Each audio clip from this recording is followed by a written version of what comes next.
Let's get started. You're all very welcome, and thank you very much for joining us here today. My name is James Mulkerns. I work for Wageningen Center for Development Innovation here in the Netherlands. But I'm also here today as a network facilitator for ISSD Africa. And again, I'd like to welcome you all to this latest ISSD Africa webinar. Today, we have a very interesting topic yet again. We're looking at seed policy design and implementation, in particular lessons from West Africa, and really in particular from Nigeria and Ghana. And we have two very interesting cases and speakers, and we'll be followed by a panel discussion. We'll be together for about an hour and a half, all told. And even if we do see that we're going to have further discussion, we will end the webinar at 3:30 as promised, and find some other way to keep the discussion going online. Now, although this is an ISSD Africa webinar, we're very happy to organize with our partners from the Research Program on Policy, Institutions and Markets, led by IFPRI, who are also a leading member of the community of practice with ISSD Africa. And a new partner, a new collaborator, I suppose, is Sahel Consulting from Nigeria. And it's great to have you on board with us today.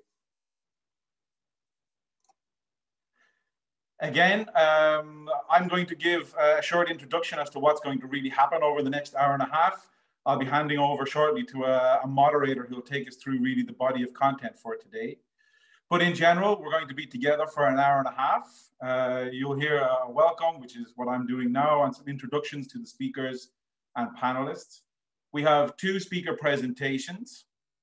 And after each presentation, there'll be a quick round of questions for clarification, not really discussion, but really clarification. Max 2 questions per presentation. And if you do have questions, as I've mentioned, please already start putting them into the chat box. We have a few eager eyes that will keep a look there, and we'll try our best to answer as many of the questions as possible. What we try to do with these webinars, if we can't answer all of the questions, and that's commonly the case, we make sure to include them in the webinar report that gets published on the ISSD Africa website. A little bit about the rules of engagement, I suppose. The panelists have microphones and cameras enabled. If you're not speaking, please do stay on mute. And if you need to turn off your camera for any reason, that's fine. Everybody in the attendees, unfortunately, we don't have the ability for microphone or camera. And as I said, please put your questions and comments in the chat. As you're listening, as we get started, please do feel free to introduce yourselves, who you are, where you're working, why you're here. All told, we expect around 100 people, and there are still people joining, I'm happy to say. So let us know who's here. Let your peers know who's here and where you're from. And just a heads up, we do record the webinar. We're very keen to be able to put this on the website afterwards. If you do have any problems with that, particularly for the panelists, please do write me an email. You can get contact details on the ISSD Africa website. The video gets published there, ideally today, if not tomorrow. We'd like to get it out quite quickly. I'd like to just spend a quick moment. I've seen the list of people in the attendees here, and I know many of you are familiar with ISSD Africa, but some are not. So let me just introduce the community of practice just for a moment. This current phase of ISSD Africa runs until 2022. We really are a true community of practice, aiming to give visibility to all of the partners and the members. All of our activities are geared at solving complex seed sector challenges, really of continental importance. And we do this with action research in at least 12 countries. I think it's more now. And this means that our solutions are really African grown and African tested. As we said, it's a true community of practice. We want to really increase visibility, give space for the members of the community to shine. We share our leadership roles and responsibilities across all of the contributing partners. And we're happy that our funding comes from different and multiple sources. Together, our real focus is on finding what works and under what conditions, and which of these innovations can be taken to scale and how best to do that. And for this to happen, our structure is really built around trying to enable co-creation, experimentation, and exchange, really finding good ways to work together. Now, we're not a fixed community, and we, of course, welcome any of you in the audience to get engaged and sign up, as it were. And it's our goal that what the community learns and what we produce is embedded with government's projects and programs. We build our community around 8 distinct topics, and here you can see the partners that act as topic leads for these topics. Today, in particular, you'll see topic 4, which is enabling seed policies. That's really the focus of today. And if you'd like to know more about ISSD Africa, any of these topics, any of these partner organizations, please do visit our website. Now, with that, I'd like to introduce today's moderator. That's Dr. Kwao Andam. And Kwao is really the driving force behind today's webinar. He's pulled all the partners here together. He's given us good instruction on what we should be talking about and how best to do that. And Kwao is going to take over now. He'll first introduce the topic for today and then get us going with our speakers. So with that, Kwao, I'd like to invite you to unmute yourself and take us forward. Thank you, James. And a warm welcome to all the speakers and panelists and audience in what I believe will be an interesting session today on the ongoing implementation of seed policy reforms in 2 West African countries, Ghana and Nigeria.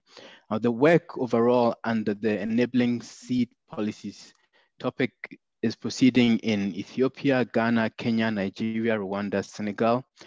This work is being led by David Spillman of IFPRI. I'm pleased to be working with the partners in West Africa and even more pleased to be moderating today's session. The focus on enabling seed policies, I believe, has become even more important over the past year. As countries in Africa are considering how to climb out of the economic recession, there's a recognition that agriculture will once again be one, if not the key sector for sustained and inclusive economic growth. But to achieve improvement in agricultural productivity, we need to return to the task of improving the quality, production, access, use of improved varieties and quality seeds and planting materials for farmers. That in turn requires coherent and enabling policies for the seed sector. Now, we know that countries in East Africa, such as Ethiopia and Kenya, have adopted seed policy reforms and made some headway. I think it's relatively less well known about what's happening in West Africa. In West Africa, Ghana and Nigeria are 2 notable examples where such reforms have taken place over the past decade. The reforms include new laws, plans, regulations put in place to improve access to improved varieties for farmers. However, we all recognize that there is a lot of work to be done to fill out the remaining gaps in designing and implementing those policies. And so under the broad topic of enabling seed policies, the partners are pursuing 3 action learning objectives listed here in this slide under the ISSD initiative. The first objective is examining the gaps in the design and implementation of national seed policies governing the seed system, and importantly, their impact. The second objective is designing strategies to support those national policies to incorporate and benefit from international agreements, networks, and initiatives, of which there are many. And then the third objective is identifying and testing innovative mechanisms to accelerate seed system innovation, knowledge transfer, and public-private partnerships. Next slide, please. So for today's webinar, we are focusing on the first of the objectives, and we are doing that by looking at the following question. What are the gaps in design and implementation of national seed policies governing the seed system, and how are the gaps understood and addressed by key stakeholders to improve access to improved varieties and quality seed? In a moment, we'll hear the two presentations on Nigeria and Ghana. Each presentation will be followed by a short question and answer session. And so as James has said, I remind you in the audience to please put in all your questions in the chat box. We'll be keeping watch on that, and we can address those right after the presentations. And then we'll have contributions from our 6 distinguished panelists who will be answering a set of questions that have been put together by the presenters and organizers in advance for the panelists to consider. And then we'll have an open discussion. Now, there are 2 important aspects of seed policy design and implementation that I believe we should keep in mind throughout today's webinar. The first is that the reforms seek to draw in the private sector's participation in the seed sector. And therefore, when we evaluate the policies, we need to examine how well the private sector is performing under the emerging environment. And then secondly, our challenge still remains how to improve farmer uptake is woefully low in most countries. So what can we do to better understand and meet farmer demand for improved varieties and quality seed? So I encourage you to keep these 2 objectives, these 2 aspects in mind throughout the seminar today. And so on that note, I'm pleased to welcome our first presenter, Falak Tijani, who's a senior manager with Sahel Consulting here in Nigeria, to provide findings from a recent road sector mapping exercise. So Falak, I invite you to unmute yourself and proceed with your presentation. Thank you. So much, Kwao. Good afternoon, everyone. As Kwao introduced, my name is Falak Tijani, and I'm a senior manager with Sahel Consulting Agriculture and Importation in Nigeria.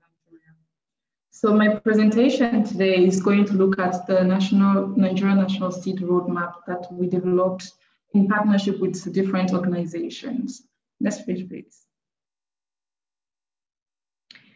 So with between 2019 and 2020, the WCDI team and the Sahel team, in partnership with other organizations, as you can see, we have the East-West Seed team and the National Agricultural Seed Council teams. We worked together and conducted some exercise, field exercise with different stakeholders. And at the end of February 2020, we came up with a National Seed Roadmap that was adopted by the Seed Council. So my presentation here is essentially going to delve into the roadmap as an important tool to support evidence-based policy making and regulatory reforms, to provide strategy and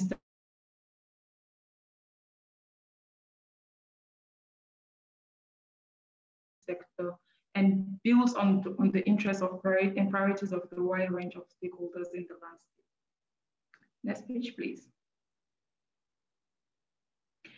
So at the beginning of the exercise, we looked at what the challenges of the seed sector of Nigeria, what are the major challenges that we encountered. So we identified a wide range of challenges that we decided to look at. And one of the major ones that affects the value chain at large is the low crop productivity. So we found that the farmers' access to and use of quality seed is very limited. There's a huge gap between quality seed demand and supply, and this can go up to 95% for most crops. There's the availability and access, the inavailability and access to the quality seeds in the country, and many seed sectors, other seed sector challenges that we've identified, but this just captures some of the big major challenges that we've looked at. And this cuts across most of the crops that are being produced in Nigeria. Next page, please. And in the policy context, looking at the seed sector, we also looked at what are the current policy documents that are governing the Nigerian agricultural sector, but then more specifically in the seed sector. So then, we all aware that we have the APP, which is the Agricultural Promotion Policy, which was valid between 2026 and 2020. But that was the governing document for the agricultural sector in the country. And one of the major components of this is that it promotes the private sector-led businesses, strengthening commodity value chains, mainstreaming climate change measures, and implementing nutrition interventions. And it's also one of the key components as regards to the seed sector is that it's improved within its access to input section. It aims to increase availability and access to quality seeds through strengthening seed policies. But then we all know that we are we have this policies has already expired, so to say, and we are now in the process of developing a new document. Our organization actually has been selected as the lead organization to develop the policy document for the agricultural sector for 2020 and 2025 and 2050. So this is work that is ongoing, and the seed roadmap is one of the major documents that we're also looking at using in terms of developing some of the strategies. Next page, please. So for the strategy of the sector, the principles of the strategy of the seed sector. So this work was actually as a result of a support that it was provided by the Dutch embassy, the Dutch government. There was in March 2019, there was a visit from the Dutch embassy, from the Dutch into Nigeria, and there was an agreement between the Dutch embassy and the Federal Ministry of Agriculture to promote the Nigerian seed sector, given the important role that the Dutch play in the seed sector. So they provided financial support to the project in terms of developing the Nigerian-Netherlands seed partnership. So in terms we have to now thinking about this, what the approach that we adopted in terms of developing this to improve the performance of the seed sector. We thought about, okay, we have to move away from a linear thinking. This is something that we've seen that is not working anymore. We have to now go into more of a systems thinking, adopt a holistic approach with complementary.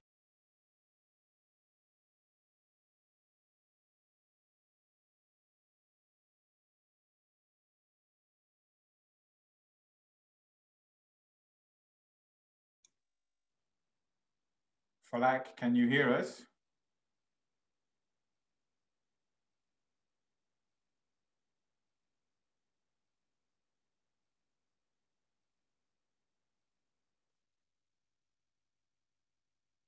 So another horrendous consequence of the pandemic, which we're all experiencing at the moment, is some of these moments. I think we can just give Falak maybe another 20 seconds, see if she can come back.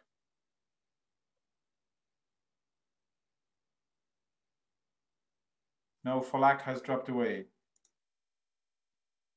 Maria, at short notice, would you be in a position to continue? You are muted, Maria. Oh, Falak is back. Falak is returned. Okay. Oh, okay. Welcome back, Falak. Thank you. Sorry for that. My connection had a glitch. So I think I was just rounding up on this page saying that really looking at how we can transform challenges into ambitions, challenges of the seed sector into ambitions for the sector. Next page, please. And also in the assessments that we conducted, we had a 3-month period during the work where we conducted an assessment of the seed sector. We engaged different stakeholders along the value chain, from the private, government, public sector, civil society, development organizations, in terms of getting their input into building our assumptions and providing really data-based evidence in terms of how we are going to develop the strategies for the roadmap.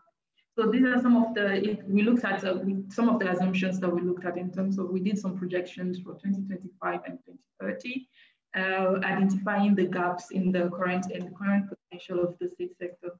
So the table we have here just gives you an idea of some of the findings, where we say, okay, if we take the example of the maize value chain.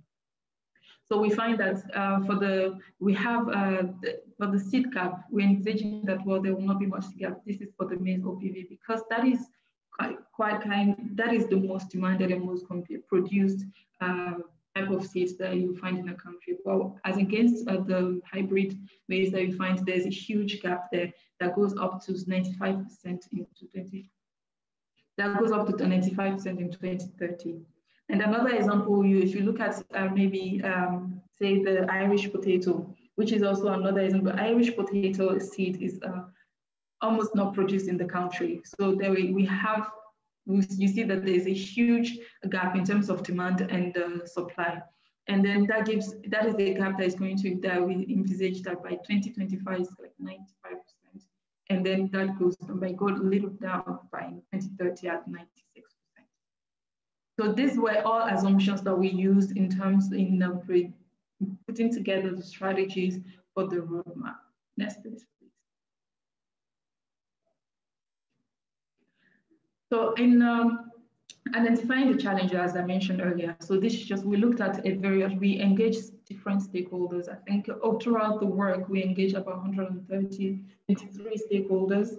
And we have different, from the different part of the landscape into a public, private, development organizations, CSOs, just to get their insights into the seed sector. But we also looked at what the other organizations are doing or have done. We reviewed the society document, the seed index, just to look at what are the different knowledge and learnings that we can take from them and incorporate them so we have a holistic document. And at the end of that, we did the grouping and structure of those challenges to transform the transformation of those challenges to ambitions and then prioritize them. So next page, please. In terms of the ambitions now, so while a lot of the work that we took a twofold approach. So looking at what the vision should be, what an ideal and effective seed sector should look like. So we looked at these 7 components that we looked at. So we look at the seed sector performance. The seed sector performance, we're talking about the vision that we have. So we have performance of the sector to become more competitive, resilient, profitable, innovative, adaptive, sustainable, inclusive, resilient, and transparent. That is what we envisage the sector to be. Now, when we have some of the 6 key core areas that we identified, we have the service provision, production systems, market development, revenue generation and reinvestment, governance and coordination and governance and regulation management.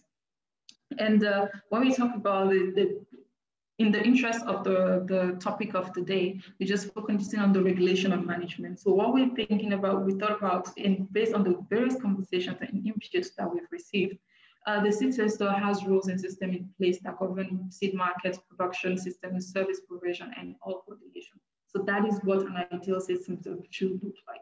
If we want to have an effective seed sector and then that has policies that implement, that facilitate the run of this sector, this is what we need to aim at. Next page, please. So in terms of the priorities, as mentioned before, we looked at we spoke with different stakeholders, identified so many ambitions and topics that we believe can effectively catalyze the seed sector. And we went from 50 priorities that we've identified, had a workshop with the various stakeholders in the landscape, and together we come up with the 22 priority topics that we're looking at. Again, in the interest of the presentation, just focusing on the regulation and management. So some of the priority areas that we've identified, we have the plant variety protection, variety release challenge, seeds import and export. So these are some key core areas that have to be addressed, that have to be looked into, and then the challenges within these areas of the policy implementation have to be addressed in order to have an effective seed system.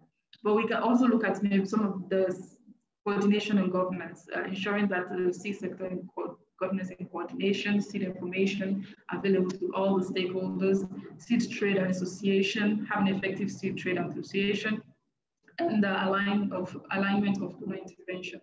So looking at different priorities, these are priorities that the stakeholders have said, okay, these are really important. We have a lot, but then these are really important that we want that we can start with and to capitalize the seed sector. Next page, please.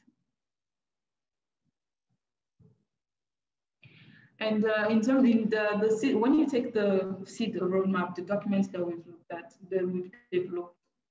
So we have for each one of the topics that I've mentioned, all the 22 topics that we've made that were listed in the previous page, they're very specific in the detail that we provide for them. So we have the ambition that we're looking at attaining for each one of them. There's the challenges, we've outlined the various challenges that the stakeholders mentioned. Those are some of the biggest challenges that we're encountering in the seed sector. Systemic innovation pathways. Based on all of that, we came up with the innovation pathway we use to catalyze this sector. Not only these ways, but then who are the people that can catalyze this sector? Who are the major players? If we take maybe one value chain, say maize or yam, who are the major stakeholders playing in this sector that can catalyze, that can really improve the value chain? And the catalysts, who are the key stakeholders that will really, with their support, support or with their intervention in the landscape, they can make a big impact, a huge impact in the sector. And policy references, the different policies that are actually linked to this specific topic. And we also provided some 2 to 5, there are some approaches for the implementation for like different ranges from 2 to 5 or 10 years. It's looking at how the impact can be spread across the program. And then also have some examples, not only examples from Nigeria, but then examples from other parts of the world. What have they done that worked and how that can be applied to our specific and unique contexts. Next page, please. And then this again, that's the national seed roadmap that we've developed. And it can also be regarded as this policy document, right? So the key role that this document is to play is to guide government agricultural policies, guide seed industry and other seed sector stakeholders in improving their performance, serve as a reference for collaboration between the government and all the stakeholders in the landscape, and foster development in coordinated aligned and structured manner. And at the back of this seed roadmap, we've developed in partnership with different stakeholders, developing a program. We supported the development of a program addressing 8 of those topics. I've mentioned 22 topics. 8 of the topics, we are developing a program around them to provide support and ensuring that this works. This document has highlighted really important challenges. And these actually challenges can be developed with the CSR program that we're looking at implementing. We are launching soon. Next page, please. So this is the end of my presentation. I just want to mention that you can find the National Seed Roadmap on the National Agricultural Seed Council website. This is the link for the website there. You can go on their site and you find the document there. You can go through the document and hopefully serve as you come up with the different programs and developing, working towards implementing your different programs, help you guys as well. And the collaborative seed program is one of the programs, as mentioned, that we're launching very soon. And this program is going to look at 8 topics. So we're going to be addressing some of the challenges, and we are more than happy to have a conversation. Hopefully, as we launch this program, we'll reach out to all of you and you'll be able to have your support as well. So thank you very much. Thank you, Falak. And I really appreciate that you were able to share these details from the what's really a very comprehensive document in this short period. Now, before we go on to the next speaker, there was one question for you from Srini from SIP. You'll be able to read it. Srini is asking what crops were considered when you refer to the seed sector. This may have come up before you put up the slide with the various crops, but I still would like you, Falak, maybe you take a few minutes to consider this question and respond. Sure. So do you want me to respond now or you want to go to the questions first? Go ahead with the response. We will not have audio for the question, so please go ahead. For the crops that we looked at, so basically in terms of coming up with the ambitions and help perform the topics, we looked at different, we did the 2-pronged approach where we looked at what the stakeholders wanted, but then we also looked at the crop groups. So we looked at vegetables, roots and tubers, grains and cereals, and we looked at holistically those crops, and then within them, which one are the major crops that are being produced in Nigeria, and that's how we came up with the challenge. This is not a document that applies to just one crop group. It applies to the various crop groups that we have in the country. Thank you, Falak. Srini, I hope your question has been addressed, and you are welcome to provide any additional follow-up questions. We'll have a chance for one more question, Falak, before we go on to the next speaker. We have a question from Christina Blank, Switzerland, says, how have the farmers been involved in the elaboration of the roadmap? So Falak, would you like to respond to that, please?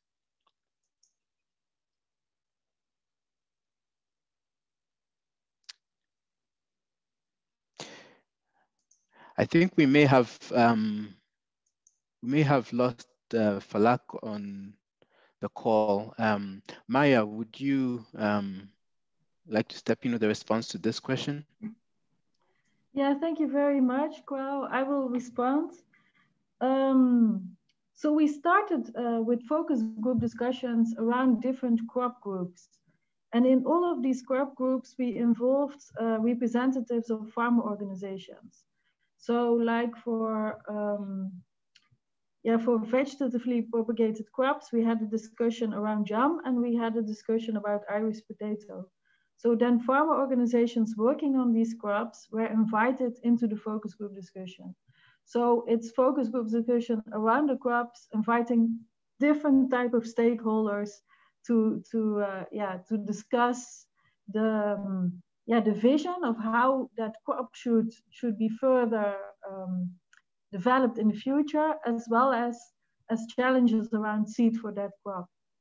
Then another important moment when farm organizations and civil society organizations were involved was in a multi-stakeholder workshop, where we prioritized the topics for the roadmap. So then we took a two-pronged approach. So we first had a round of prioritization based on stakeholder groups. So farmer organizations and civil society organizations were one stakeholder group able to prioritize the issues. And next we had a round of prioritization in crop groups, where we put again different stakeholders together around the crop. But it is a very important question, and I know we also put it as one of the questions for our panel discussion. So we will touch upon this topic. Thank you. Indeed, thank you, Maria. And while you were speaking, there were two additional questions. I'm going to ask that we park these questions for the later discussion so that we have a chance to hear the Ghana case study as well. Two really important questions. I'll just mention them. There's a question about the impact of PVP, plant variety protection, on the informal seed system. So I would actually like you, Maya, and all the panelists to be considering this question when we get to the discussion period. And then there's another question for you, Maya, of Falak, that's asking about the number of areas of focus for the roadmap and whether that's not too much to be considering at the time. So we'll come back to those two questions in the discussion later on. But for now, I would like us to move on to the next presentation on the Ghana case study, to be presented by Maxwell Agbenohevi, who's a consultant who has been working on these issues in Ghana. So Maxwell, over to you. You can unmute and proceed with your presentation. Thank you. Thank you, Kwao. My name is Maxwell Agbenohevi. I've been doing some consultancy with IFRI on the seed sector in Ghana. And today's topic is seed sector reforms, recent experiences with input subsidies in Ghana. Please, next slide.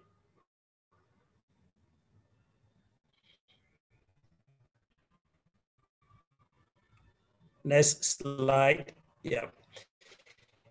So the content, we'll look at the trajectory of, okay, so the key message that we want the audience to take away is implementing seed sector reforms in the context of a large input subsidy program presents unique challenges for stimulating farmer demand and boosting private sector participation in seed production.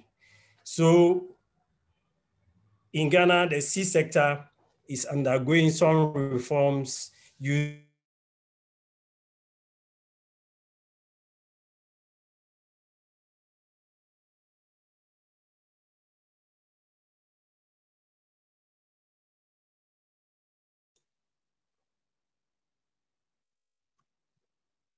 So yet again, we appear to have trouble. Maxwell, I don't know if you can hear me, but you're planting for the JOS program, but boosting private sector participation in seed production. Hello? You're back with us now, Maxwell. Hello? You're back. Yeah, okay. Can we get to the next slide? Hello? Okay, so if you track the journey of Ghana in terms of seed sector development, you have 4 distinct seed development interventions. The first one is the state-led and controlled seed development approach, which took place immediately after independence. Then up to the mid-80s and 2000s, government implemented an agribusiness approach using the private sector in an environment of political and economic reforms. That was the period where major political and economic reforms had taken place. So government thought the environment was good to apply an agribusiness approach. Later on, during that period, government implemented a series of enabling environment reforms in the seed sector. And as we go further, you will see the kind of seed reforms that took place. Lastly, which is the current intervention, you have the former public-private partnership commercial seed development model, which began in the mid-2000s up to date, but further enhanced in 2017 under the Planting for Food and Jobs program. So in spite of the progress that have been made over the years, we still realize that there are a series of challenges which still confront the seed sector in terms of commercial input market development. Next slide. Next slide. Yeah, so I'll now focus on the agribusiness approach, which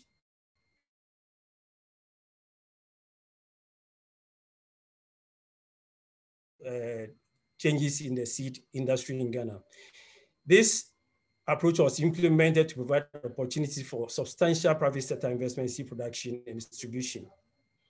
And the vision was to lead to a private sector-led seed industry in the mid-2000s. But this failed to materialize because of a number of factors, host of factors. We had weak enabling policies, institutional and regulatory framework which was weak. We had weak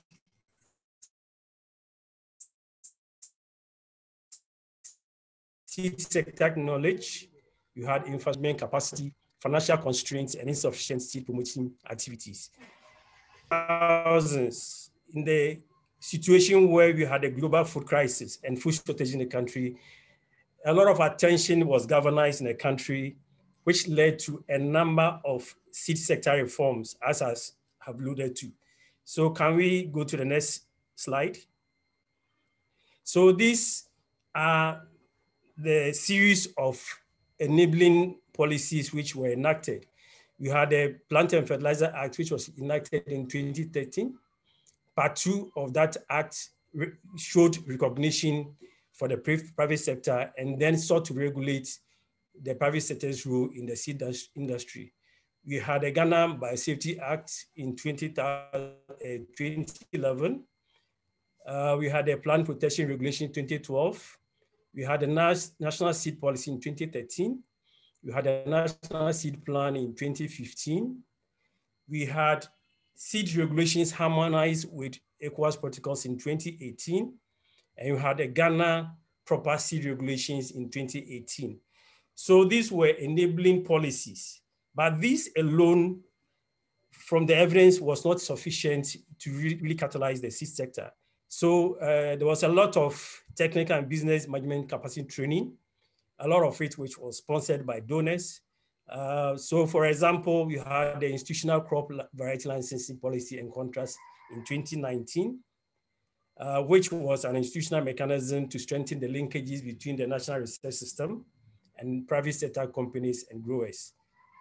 We had some manuals which were reviewed and approved. So we had a seed certification and accreditation procedure manual. Then we had a seed quality. Then we had seed quality management and business plan development training for seed companies. In addition to all of this, then we had equipment infrastructure development, which entailed the provision of seed laboratories. We had seed sector processing equipment. So all these things had to come together. Usually there's so much emphasis on the enabling policies without taking into account the business capacity of the seed growers and companies. And in addition to that, looking at the infrastructure issues which they had to assess in order to be able to produce effectively and efficiently. Next slide. Next slide.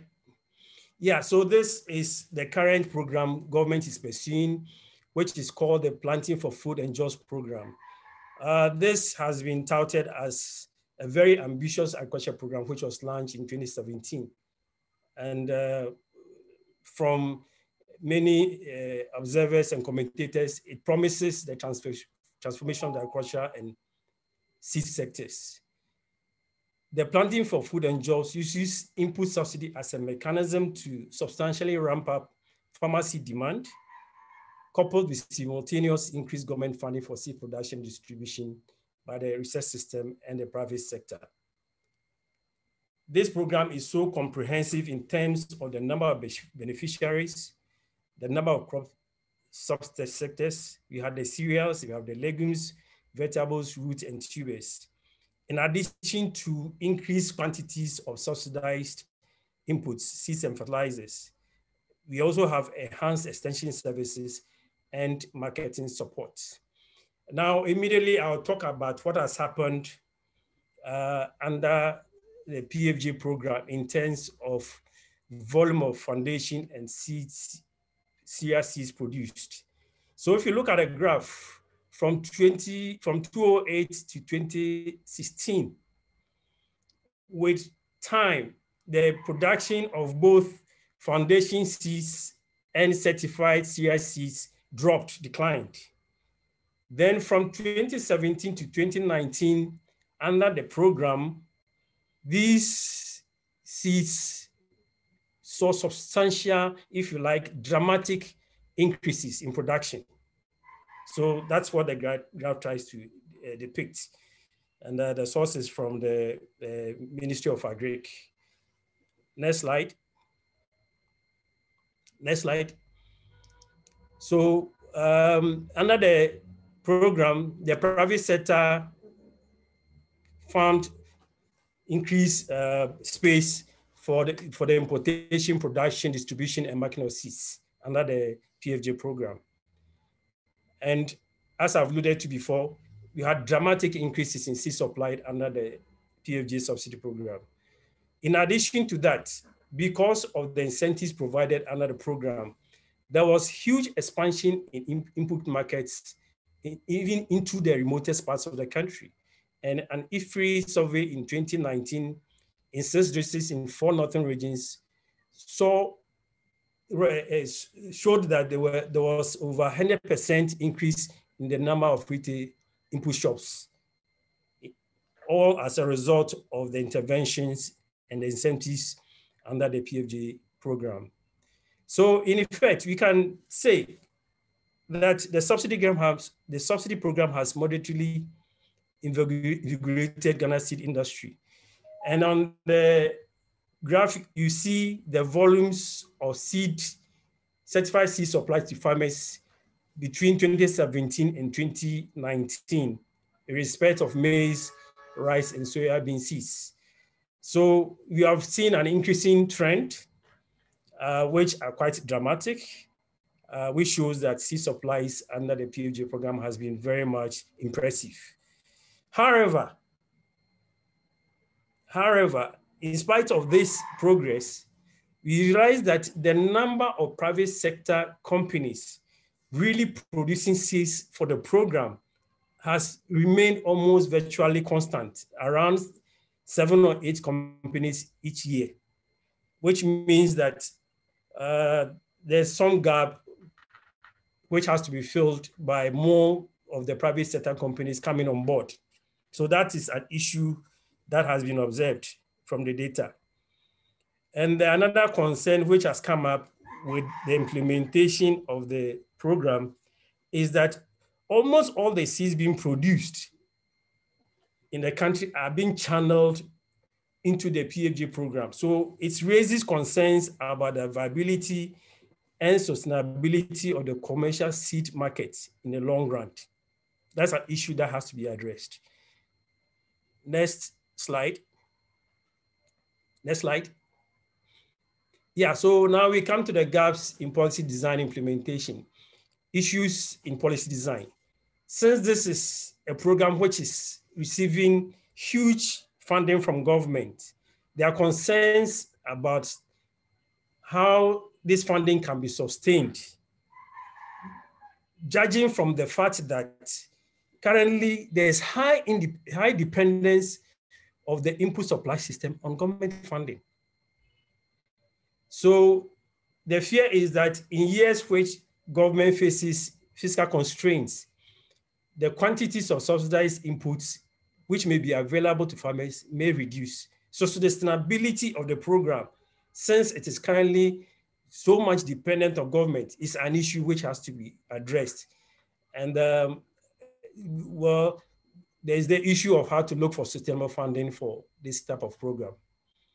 The second gap is the issue of targeting, that ineffective and inefficient targeting of seeds may lead to crowding out of the commercial seed sector. When targeting is ineffective and inefficient, the likelihood that farmers who are capable of doing commercial purchase of seeds may not buy from the commercial market and may find a way to get access to subsidized inputs may likely affect commercial seed sector development. If there's that switch of those who are capable of buying but are not able to, but switch because of some influence on the system, they may then narrow the commercial seed sector, because then the demand for commercial seeds may drop. Another gap is restrictions on seed imports.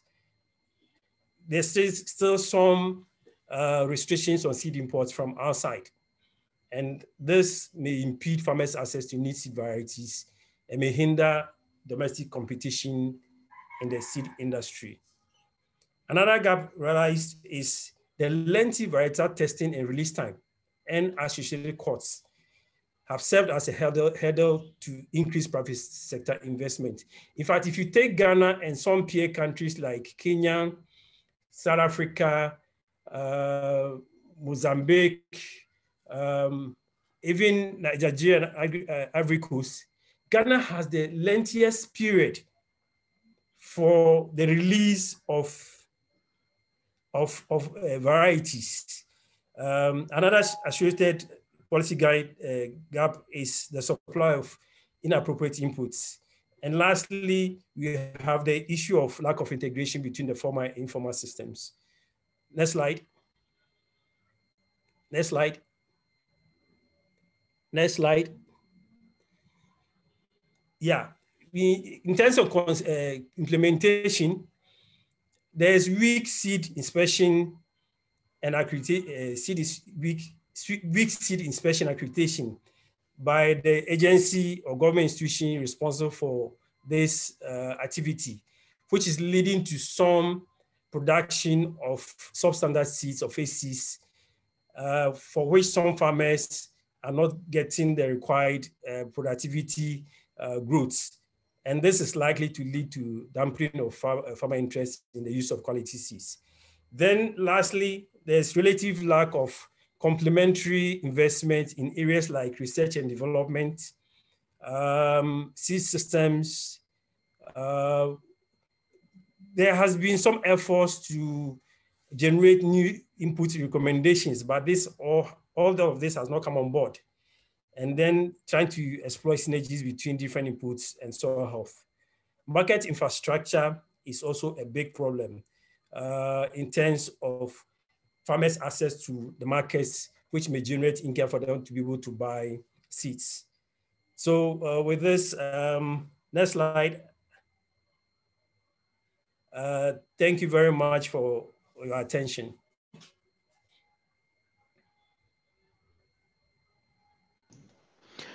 Thank you, Maxwell. Very helpful to have this description of the subsidy program and seed sector reform and implementation in the context of this program. Now, Maxwell, we have a couple of questions for you. If I can ask you to just address them really quickly so that we move on to the panel discussion. There's one question here about the crops, which crops on which you have seed restrictions. I'll let you start with that question. And then the second question about the exit strategy for the program. I know that's a long answer, but please do your best to answer within just a couple of minutes, and then we can move on to the panel discussion. Yeah, I'll address the last question first. As of now, there's no documented exit strategy for the subsidy program. There's no documented document or pronouncement by government on an exit strategy. Then with the seeds, we have the cereal sector. We have maize, we have rice, we have legumes, we have soya bean.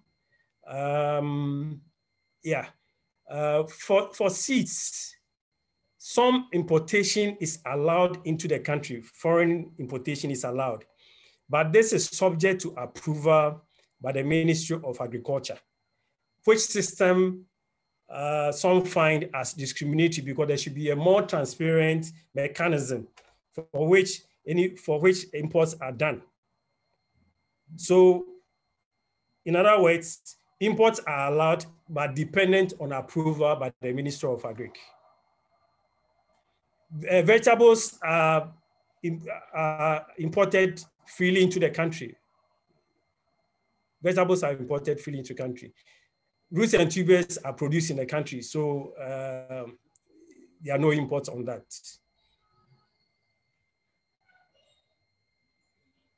Hello?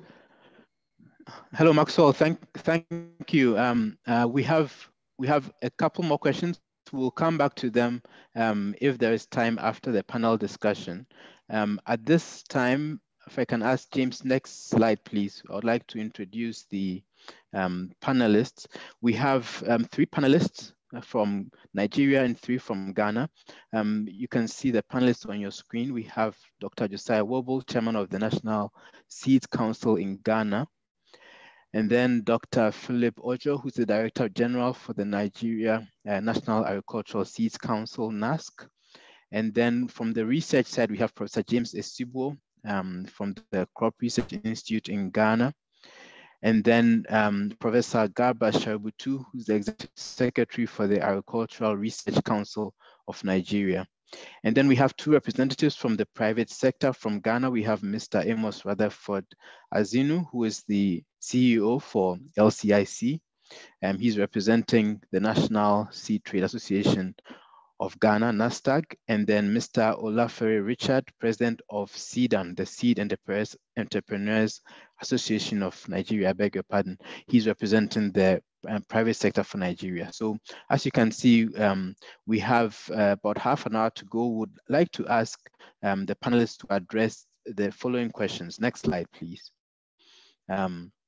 We have questions that are focused on seed regulations, revenue generation, the private sector, and farmers' priorities. So under seed regulations, we know they are put in place to protect farmers and to ensure that there are quality varieties on the market. So the question here is, how do we increase the availability of quality seed and of improved and farmer preferred varieties, but at the same time, maintaining balance, avoiding over-regulation of the sector. And then on revenue generation, we have a question here that revenue generation remains a challenge for national research systems and seed companies. And the question is, how can institutional policy arrangements, such as variety licensing, improve the revenue generation capacity of national research systems and or seed companies? Now, third question on private sector participation is that though input subsidy programs such as PFJ that we just heard about aim to improve private sector participation, the number of companies, as we have seen in the case of Ghana, has not increased significantly. So how can these programs be strengthened to improve private sector engagement? for increased availability and use of quality seed? That's our third question. And then we have a fourth question here, which all the panelists will be trying to address, is the aim of these interventions and policy implementation is in fact to increase farmers' access to quality seed. So how can we ensure that farmers' voices are heard and that their priorities are addressed? Each of the panelists has been asked to focus on questions relevant to their sector. So I won't repeat all of the questions, but as you can understand from my introduction of the panelists and the questions, the regulators will focus on the regulatory side, private sector will focus on the private sector questions, and so on. But all of the panelists have been invited to address the fourth question on farmer priorities.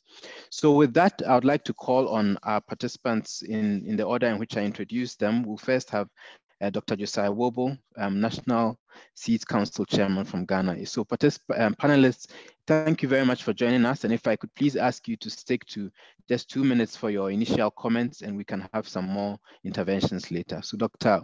Wobo, over to you to unmute and provide your intervention. Thank you.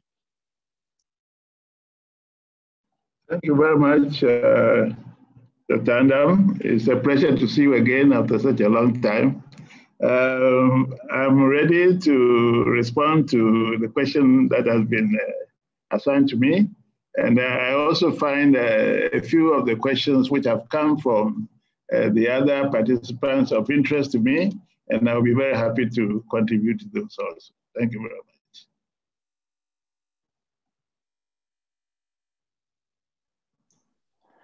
Thank you, Dr. Wobo. So please proceed with your comments now.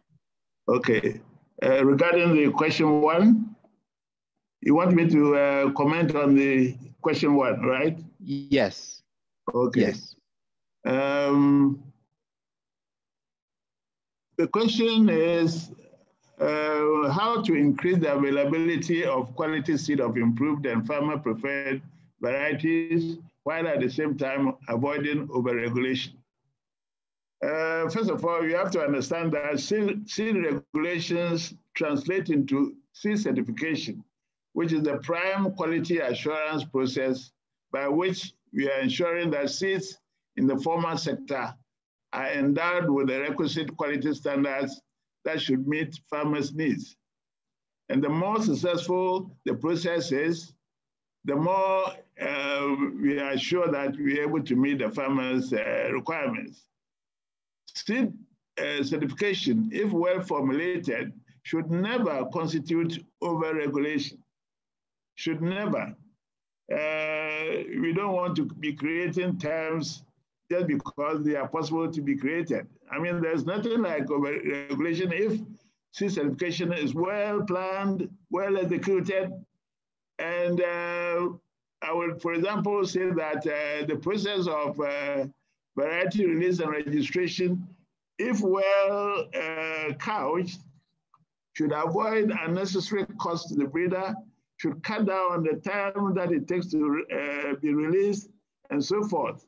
And then the marketing restrictions, which are possible if we put in too many stops, should also be avoided. So when seed certification has been successfully implemented, certified seeds have the inbuilt propensity to improve seed market share and encroach on the huge informal seed sector, which presently dominates the seed sector. And so far as we are doing that, I think then we have escaped the danger of possible over-regulation. Let me take advantage at this time to say that the problem of too many companies per year should not be a big bother. What we should be aiming at is how much does each company produce in a year, and not the number of companies in the year. Thank you very much.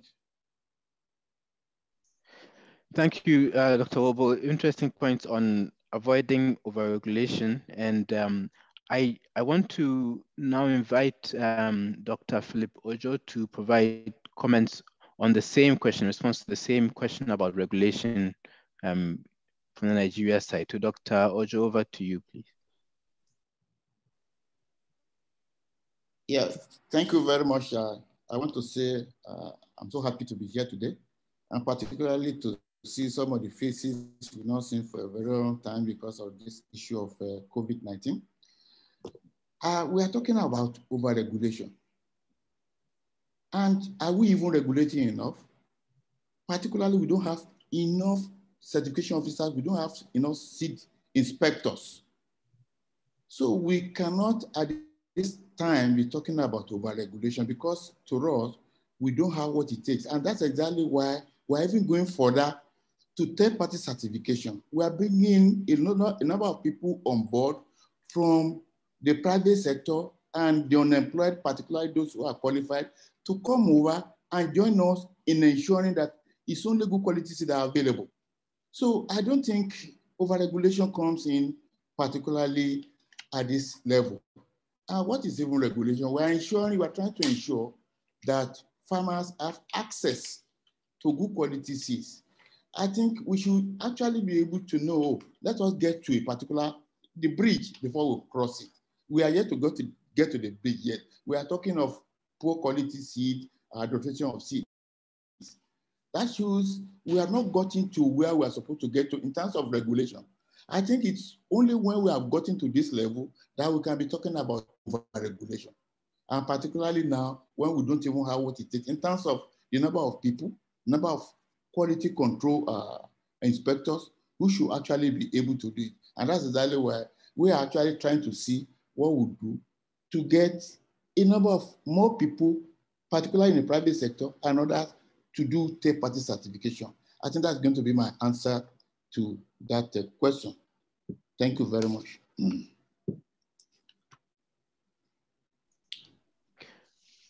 Thank you, Dr. Ojo. Reminding us that there is also such a thing as under-regulation or not having the right level of regulation. And you scratched a bit the issue of capacity. I think that's what we are moving on to in our next question. So I invite Professor James Isibo to comment on this issue of revenue generation in order to build capacity for the national research system and seed companies. So Professor Isibo, you can welcome and you can unmute yourself and provide your response. Okay, thank you, Betandam. In fact, revenue generation by national research system and private seed companies have always been a challenge. And we have several options that can help us go around that problem. One such model that is working, even though it started not long ago, is public-private partnership, PPP. We have a partnership in Ghana where we have, it's being funded by USAID through AGRA. A consortium has been formed between public sector, that is research by public sector, I mean research institutes and universities, to produce breeder seed, which is then taken by private foundation seed producers. Other private seed growers in the consortium obtained foundation seed from the foundation seed growers to produce certified seed. And the certified seed that they produce end up with the National Flagship Program, Planting for Food and Jobs. If I hear agreement detailing quantity of seed to be delivered, time of delivery, price of seed per kilo are all agreed at each level. Proceeds from sale of seed will be lodged in dedicated accounts within the government establishment or the seed company and will be used as a revolving fund for subsequent seed production in the coming season. This is a deviation from past projects that I took part in, where proceeds from seed were not invested in the next season planting or utilized when the project ends. But this will make this project, as we have started, will help the research institutions to get money, because the money that the proceeds that we get from the sale of the seed, we will plow back into next season's seed generation and other seasons generation, instead of the seed going to the institute and it is used where the institute wants to use the money. So that's one area that I think will help us to generate enough income for seed production. Thank you. Thank you, Professor Sibo. I like the example that you have shared. Once we hear from Professor Sharubutu, I would like to invite Maria to provide some input on this topic as well before we move on to the private sector topic. So Maria, if you can be ready for now. Professor Sharubutu, welcome, and please proceed with your responses to this question about revenue generation for the research system and private seed sector companies. Well, thank you very much, and welcome all of us to this very, very important discussion.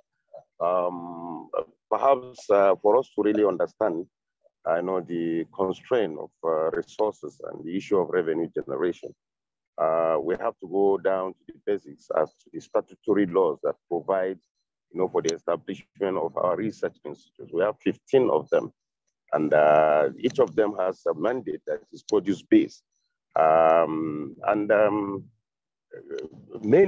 Mainly our research institutes are budget dependent.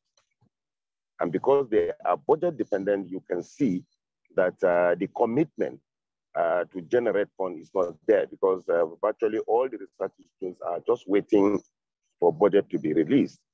And of course, this again affects productivity of most of these research institutes, because as long as these budgets are not released based on a template that is supposed to help the research system, it will not yield any difference. But following the constraint of actually knowing where to get enough resources, we currently have a bill at the National Assembly that will make provision for for the research institutes to expand their mandate to include the issue of revenue generation. And what do we mean by revenue generation? For those of them that have the capacity to produce some of these seeds before they actually get certified by the Seed Council and of course by the Variety Release Committee, we want a situation where most of the off-takers will register with the various research institutes to show their own intention. So we are proposing a partnership between the off-takers, and that is those that are going to take off the research innovations to really key into our activities. And once they do that, we think that it will be nice for us to have a sharing formula that will also give the research institute some amount of money. But the most important thing about that endowment fund, the research fund, is for us to be able to charge each agricultural institution in terms of the private sector a certain percentage. We are proposing 3% of the profit for us to be able to utilize for research purpose. For now, this is about the single most important thing. But I want also to say this, that I like what Flora Shade has said. She delved so much on the regulatory framework. There's one thing that is really disturbing our private off-takers, the off-takers, because while you invest into research, you will find out that the regulation or the policy that is regulating it is not justiciable. Justiciable in the sense that you cannot take anybody to court and actually have something, because the charges, the fines that are prescribed for any offender is within the range of 120,000, 30,000, and you cannot go. And 1 year of prosecution, at the end of it, the court will declare 2 months imprisonment and then maybe 20,000 naira punishment. So this regulatory framework is very, very important. So even if we are able to come up with a formula as enshrined in the bill that we have before the National Assembly to actually tax people, once it is not justiciable, once we cannot take people to be prosecuted and then have the desired, target that law is meant to achieve, we are just going to waste our time. But for now, we are relying on the budget, and the budget is not being released on time. And so it affects productivity. And then secondly, we want to rely on the passage of this bill, which has already been taken for first, second reading, and then we are at the level of the third reading now. That's where we are as far as revenue is concerned. Thank you. Thank you, Professor Shabutu. So work to be done both on the legislative side, but also on the enforcement implementation. Exactly. Dr. Ojo has a hand up. I'll let him respond briefly before we proceed. Dr. Ojo.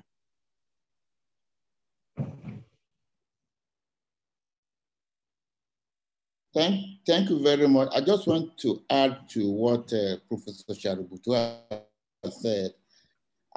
Just to let us know that the Seed Act number 21 of 2019 has actually improved on the penalty for offenders, particularly those who those unscrupulous seedsmen that deal with adulterated seeds.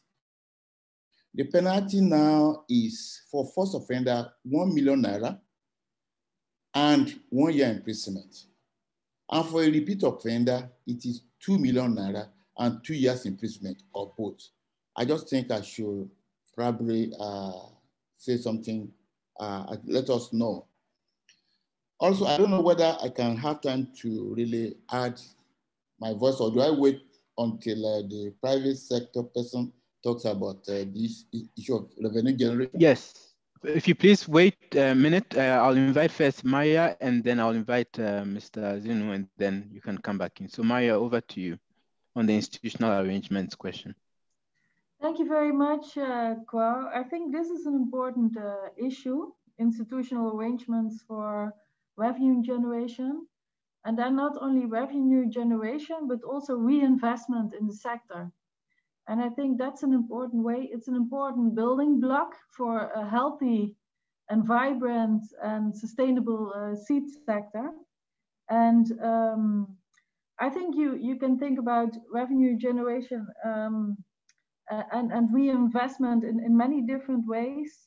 So also, for example, for a quality assurance system where where seed producers pay a fair fee for quality assurance and reinvest that back in the system to make it more sustainable.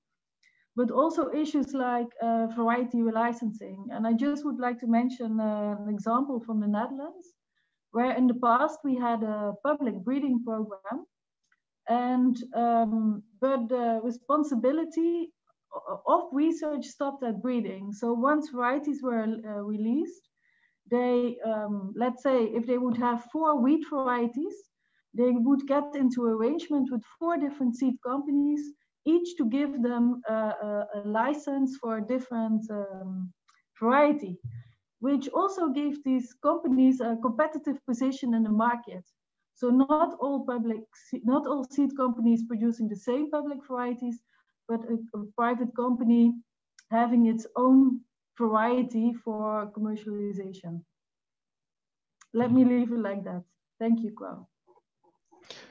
Thank you, Maria. Now, Amos, thank you for waiting patiently. So now you have heard the various inputs from other panelists. Would like to turn to you for the question about how input subsidy programs like Planting for Food and Jobs in Ghana can be strengthened to improve private sector engagement for increased availability and use of quality seed. But as you respond, if you have one or two points also to raise about what you have heard on revenue generation, you may do so in the next 2-3 minutes. Over to you, Amos.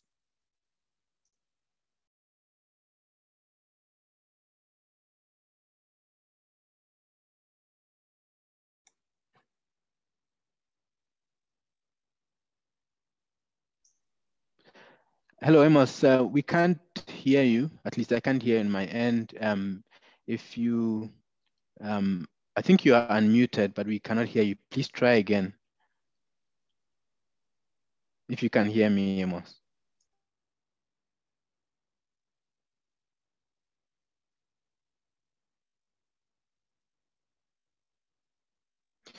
All right. Unfortunately, we do not seem to have Amos, and although I introduced Mr. Olafere Richard from seed, and he's also not actually on the call. So I think we'll proceed back to Dr. Ojo. You had one more comment to make, and then there are a few questions here. If we have some time, we can come back to them. So Dr. Ojo, over to you. Yeah, thank you very much. Thank you for, again, this opportunity. When we are talking about revenue generation to build capacity, both in the NARIS and the private companies, probably I'll look at that to the NARIS in the first system. We in the council have a system whereby NARIS have mandate of producing their own breeder and foundation seed of their mandate crops. But because the law makes it mandatory for whoever is producing and marketing in Nigeria to register, they have been given the option of opening a seed unit or a company so as to be able to do it as a business. And the seed unit or company will be separate from the research institutions, so that it's going to give them an opportunity to be able to generate some money or some fund to actually be able. I can hear you. Hello? Am I being heard? Hello? Yes, sorry, Dr. Ojo, I think that was Amos. So Amos is back now. Dr. Ojo, if you wrap up, then we'll turn it back to Amos for his contribution. Okay, yeah, thank you very much. I just want to say that the seed companies, the research institutions have that opportunity to be able to bring on board their seed units or seed companies that are actually authorized to produce and market and be able to generate money in order to build their capacity from this end. And also, we are actually making a lot of effort in the issue of the PVP. And with the PVP, research institute will be able to actually generate money too, in order to be able to build their capacity, including their breeders. Thank you very much. Let me stop here. Thank you, Dr. Ojo. We have very little time remaining and a bunch of unanswered questions so far in the chat box, but I want to encourage you in the audience. We will address these questions. James will provide more information on that. So Amos, we have not given you a chance yet. Please go ahead with your 2 minutes, and then we'll come back to the panelists for one last comment on the last question about farmer priorities. So Amos, over to you. Okay, thank you. Well, I hope you can hear me now. Yes. Okay, thank you. So let me start from your question is about how can we strengthen how can input social program like PFJ strengthen to improve the private sector engagement. So the PFJ as it stands now make access of good quality input in terms of seed and fertilizer to the farmers. The focus is more on the farmers, not on the seed producers or seed companies. So you realize that the government is actually subsidizing the seed for the farmer. But the question now we need to answer ourselves, who produced those seed before the farmer gets, and what is the financial capacity of that private sector? Now, if the government takes that seed from the private sector to subsidize the farmer, how long does it take the government to pay back the money to the private sector? Sometimes a year and a half.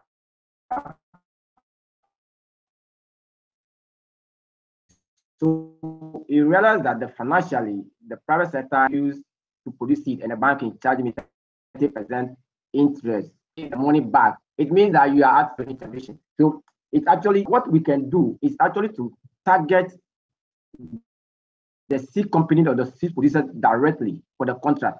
You realize that now, if you study the system well, like Maxwell was explaining earlier, those who get the chunk of PFJ contract are actually aggregators.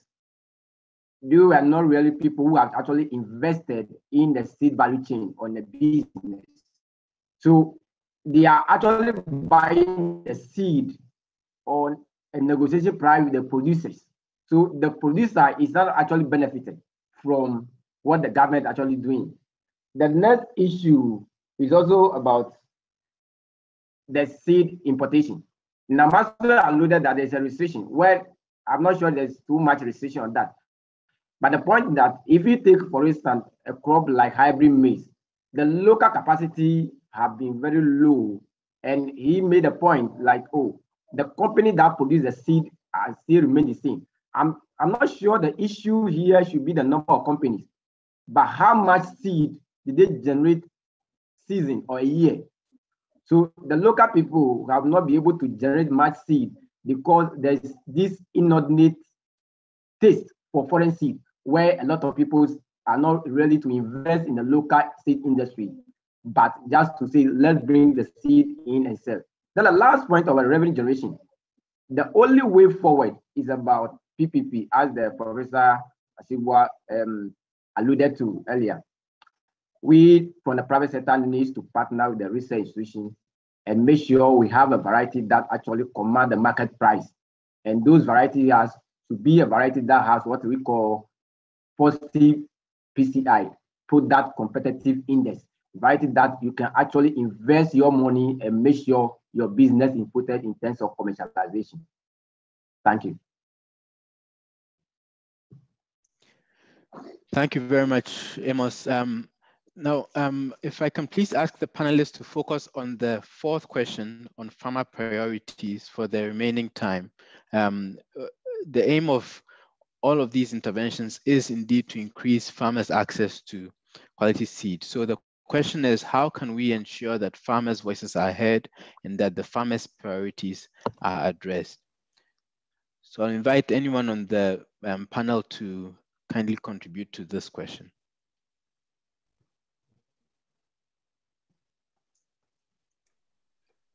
Josiah, I believe you're talking, but you're muted. Please do unmute yourself. Okay, thank you. Thank you very much. I think we all agree that farmers' voices are key in designing and conducting seed operations.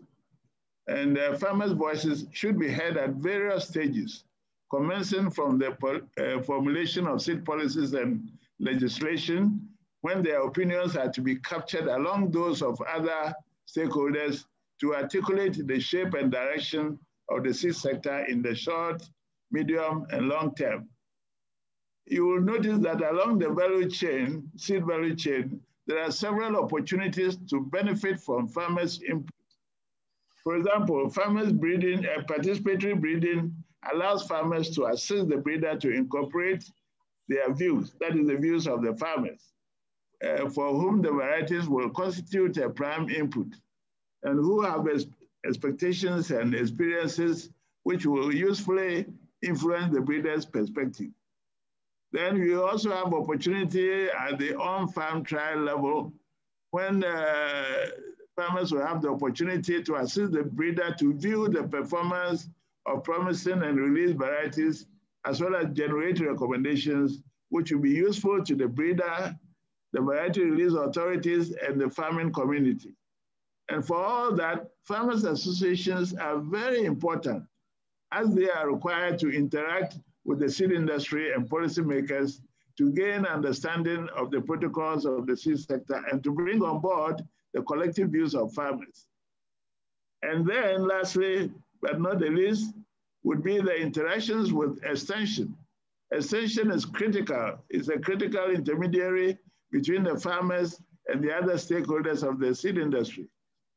And their advice to farmers and their ability to send back messages from farmers to researchers, quality assurance agencies, policymakers, seed companies, these are all opportunities to convey farmers' views to enhance conveyance of their priorities. After all, it is for them that we are cooking the meal, and their voice should always be heard if the meal is eventually to taste good for them.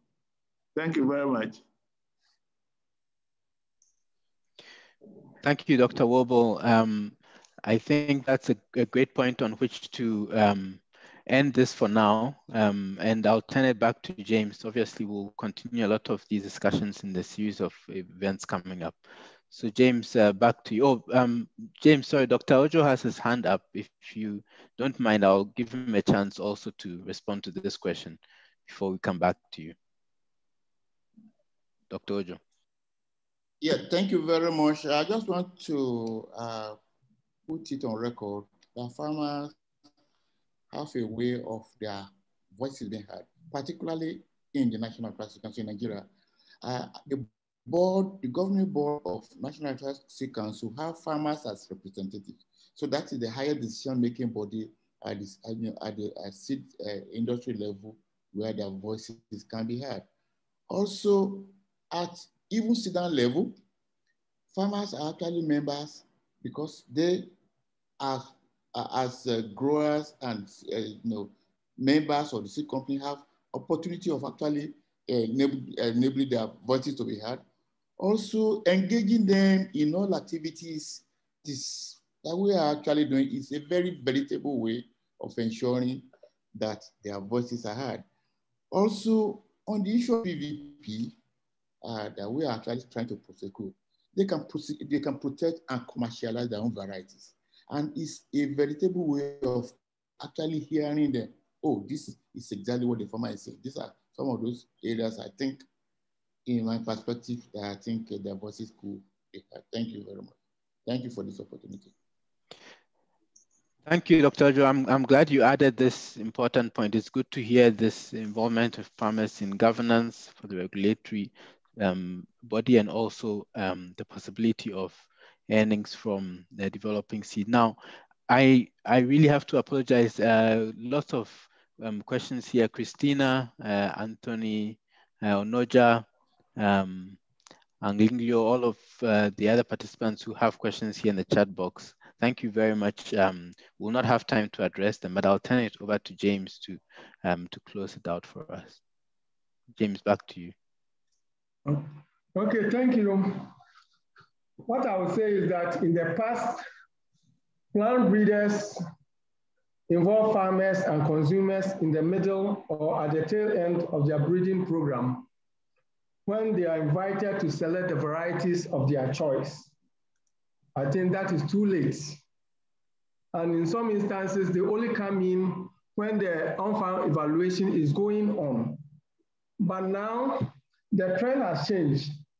We are looking at demand-driven plant breeding that puts consumers at the heart of research and development. It involves users even before the scientific quest starts. So before even you start your breeding program, you have to consult the farmers and other consumers and other stakeholders for their input before you design your research agenda. These users are not only farmers, but also stakeholders right along the value chain. Designing a customer-driven variety should take into account preferences and needs of key stakeholders.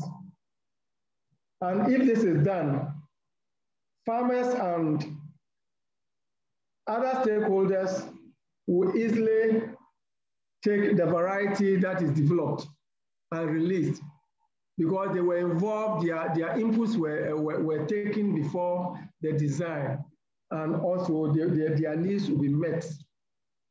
So that's all that I have to say here.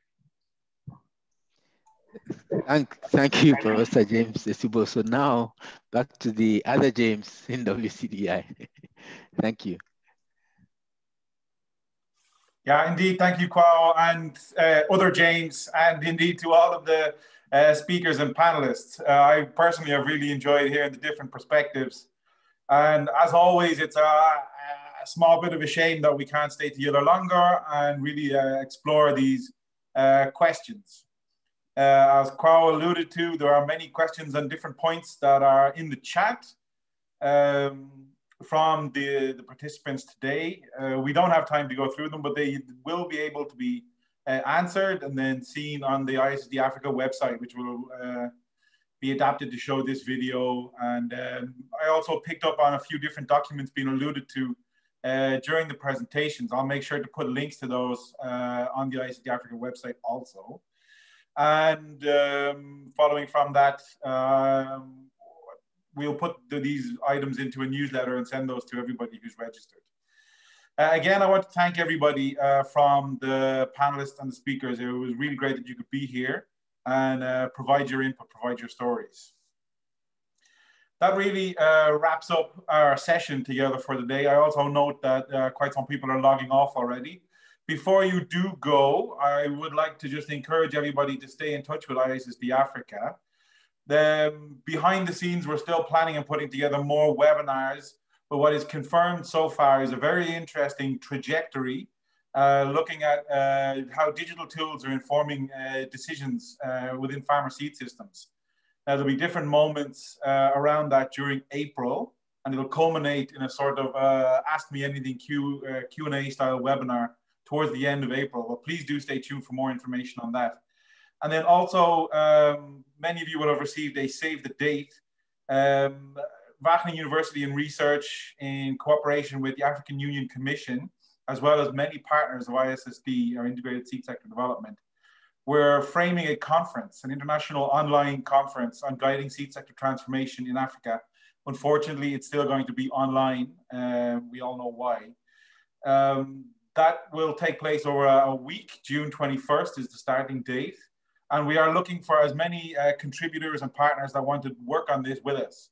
We're planning for a whole program of different sessions over the course of the week. And we do want people to get engaged. So again, please stay tuned for more information on that. A final call to come to our website, seek us out on Twitter, and indeed through the website, you can register for our newsletter. We're a community of practice. We're only as strong as each other and the members within our community. So we really hope that we can continue to build and bring more voices inside. With that, and again, thank you to all of the participants, all of you in attendance for being here today. Thank you especially for those of you who put questions. And again, we'll be sure to get answers back to those. And a final thank you to our speakers and our panelists. And above all, a thank you to you, Kwao. You've really done a nice job putting this webinar together and moderating a very rich discussion. So on behalf of everybody, thank you for that. What remains is to say goodbye, have a nice afternoon, and hope to see you again in person soon enough, sooner rather than later. Bye-bye for now.